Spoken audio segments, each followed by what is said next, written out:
আলোচ্য বিষয় কি? জিহাদ, কি বলেন, জঙ্গিবাদ, সন্ত্রাস।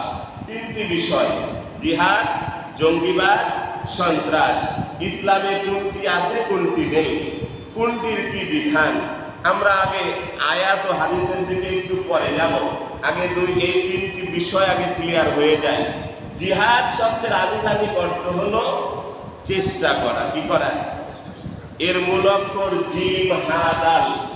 আপনারা যারা গ্রামার পড়েছেন, জিনসে সহি মূল অক্ষর, গ্রামারও বলে দিলাম। তো জিহাদ শব্দের অর্থ হলো কি? চেষ্টা করা। নাম্বার 2 কথা হলো পারিভাষিক বা ইসলামী শরীয়তে জিহাদ কাকে বলে? ইসলামী শরীয়তে জিহাদ বলা হয় আল্লাহর ঝান্ডা বুলন্দ করার লক্ষ্যে। কি? আসমান কার?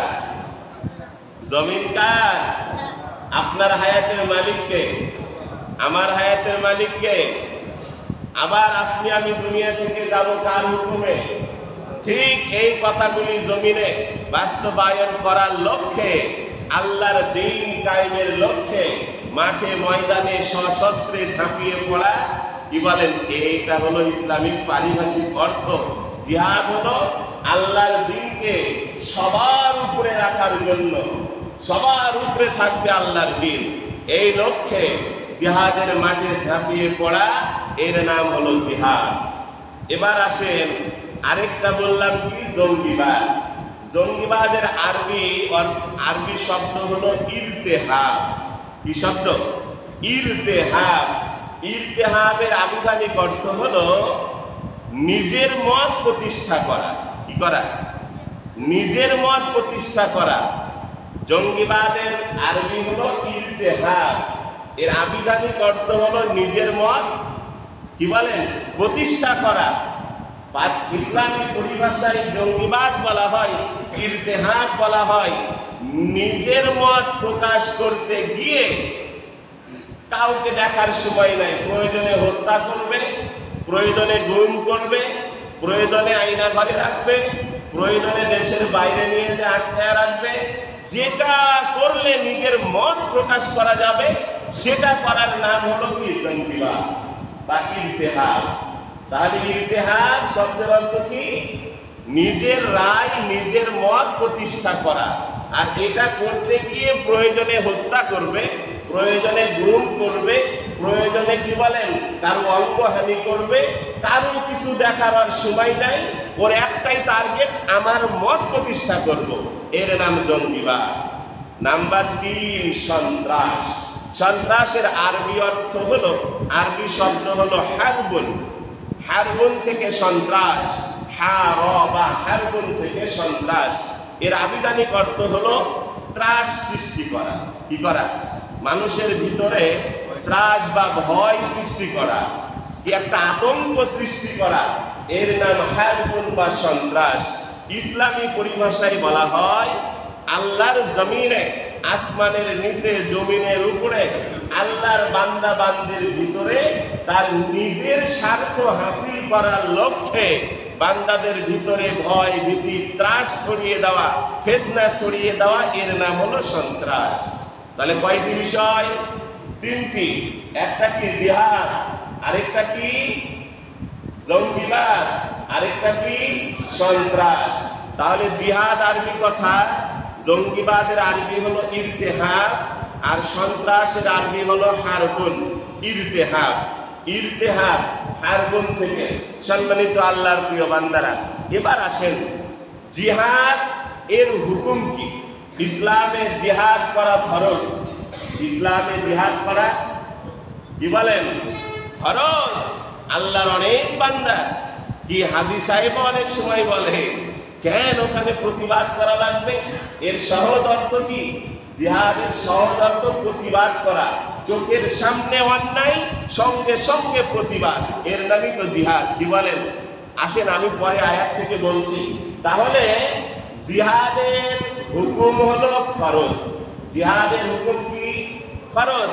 আল্লাহর দ্বীন প্রতিষ্ঠার লক্ষ্যে আল্লাহর জমিনে আল্লাহর দ্বীন থাকবে সবার উপরে, এই লক্ষ্যে মাঠে ময়দানে কাজ করা, প্রয়োজনে জীবন দেওয়া, প্রয়োজনে কি করা? আল্লাহ বলেছেন কিতাল, হত্যা করা, এর নাম হলো জিহাদ। জিহাদের হুকুম হলো ফরজ। এবার আসেন জঙ্গিবাদ, সন্ত্রাস, দুটার হুকুম হলো হারাম। দুটার হুকুম কি? হারাম। তাহলে আমরা আবিধানিক পারিভাষিক অর্থ বুঝলাম, আবার পাশাপাশি হুকুম বুঝলাম। সন্ত্রাস, জঙ্গিবাদ কি ইসলামে হারাম, আর জিহাদ কি ইসলামে ফরজ। তাহলে সন্ত্রাস, জঙ্গিবাদ, জিহাদ কি এক হতে পারে? এক হতে পারে? অনেক সময় পশ্চিমা দেশগুলো এবং আমার দেশে কিছু মুসলমানের মধ্যে মুনাফিক মার্কা মুসলমান, এরা বলে জিহাদকেও সন্ত্রাসী বলে। কি বলে? জিহাদকেও সন্ত্রাসী বলে। অমুক অমুকের বৈশিষ্ট্য, এরা সন্ত্রাসী কাজ করে বলে। ওরা হজও করে, কি বলেন, ওরা উমরাও করে, ওরা মসজিদেও আসে, দাড়িও রাখে, মাথায় টুপিও দেয়, আবার গিয়ে জিহাদকে সন্ত্রাস বলে চালায়। এত বড় মিথ্যাচার যারা করে, এরা মুসলিম না। কি বলেন? এরা মুসলিম হতে পারে না। জিহাদকে অস্বীকারী কাফের। কারণ জিহাদ ফরজ, নামাজের মতো ফরজ, রোজার মতো ফরজ। নামাজ রোজার হুকুম যেমন ফরজ, জিহাদের হুকুম তেমন ফরজ। জিহাদ অস্বীকারী কাফের। কি? জিহাদ অস্বীকারী কাফের। আর সন্ত্রাস, জঙ্গিবাদ ইসলামে হারাম। অতএব জিহাদ আর সন্ত্রাস, জঙ্গিবাদ এক হতে, যারা এক করে ফেলবে এরা মুসলিম না, এরা কাফের। এরা কি না? একটু শক্ত কথা হবে আজকে। কি বলেন? একটু শক্ত কথা হবে। যারা এই জঙ্গিবাদ আর জিহাদ আর সন্ত্রাসীকে এক মনে করে, এরা মুসলমান থাকতে পারে না, এরা সরাসরি কাফের। সম্মানিত আল্লাহ প্রিয় বান্দারা, এবার আসেন তাহলে হুকুমের দিক দিয়ে জিহাদ ফরজ, সন্ত্রাস, জঙ্গিবাদ হারাম, আর আবিধানিক পারিভাষিক অর্থ হলো।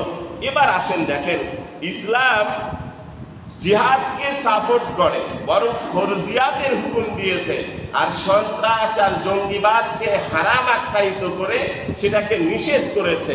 এবার আসেন জিহাদ কোন সময় ফরজ? জিহাদটা ফরজ হওয়ার জন্য শর্ত হলো ওই দেশের হক্কানি উলামায়ে ইকরাম একমত হতে হবে যে এখন যার যা আছে তাই নিয়ে ঝাঁপিয়ে পড়ো, নেমে পড়ো। আমার ঈমান বাঁচানোর লড়াই, আমার ইসলাম ধর্মের সংস্কৃতি বাঁচানোর লড়াই, আমার দিন বাঁচানোর লড়াই। এখন আর ঘরে বসে থাকা যাবে না, যার যা আছে এটা নিয়ে ঝাঁপিয়ে পড়ো। সমস্ত উলামায়ে ইকরাম একমত হয়ে রাজধানী থেকে যখন ডিক্লার হবে, তখন সমস্ত মুসলিম ঝাঁপিয়ে পড়বে। এর নাম জিহাদ। তাহলে বোঝা গেল জিহাদ যে কেউ একজন বললে জিহাদ ফরজ হবে না। একটা মুসলিম রাষ্ট্রে জিহাদ ফরজ হওয়ার জন্য ওই দেশের যত উলামায়ে ইকরাম যারা দ্বীন সম্পর্কে বুঝে, সর্বোচ্চ ডিগ্রি নিয়েছে, তারা বসে যখন সিদ্ধান্ত দেবে, তখনকার জিহাদ ফরজ। উলামায়ে ইকরাম